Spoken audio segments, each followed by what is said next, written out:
حضرت شبیع رحمۃ اللہ علیہ کہتے ہیں کہ حضرت عائشہ رضی اللہ تعالیٰ عنہ نے مدینہ والوں کے واعظ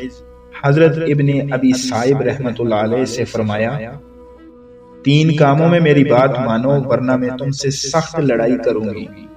حضرت ابن ابی سائب رحمۃ اللہ علیہ نے عرض کیا،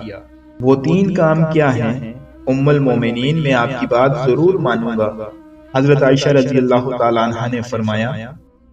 پہلی بات یہ ہے کہ تم دعا میں بے تکلف قافیہ بندی سے بچو، کیونکہ حضور اکرم صلی اللہ علیہ وسلم اور آپ کے صحابہ اس طرح قصدن نہیں کیا کرتے تھے۔ دوسری بات یہ ہے کہ ہفتے میں 1 دفعہ لوگوں میں بیان کیا کرو، اور زیادہ کرنا چاہو تو 2 دفعہ، ورنہ زیادہ سے زیادہ 3 دفعہ کیا کرو، اس سے زیادہ نہ کرو، ورنہ لوگ اللہ کی اس کتاب سے اکتا جائیں گے۔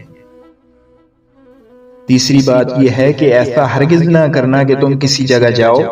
اور وہاں والے آپس میں بات کر رہے ہوں اور تم ان کی بات کاٹ کر اپنا بیان شروع کر دو، بلکہ انہیں اپنی بات کرنے دو،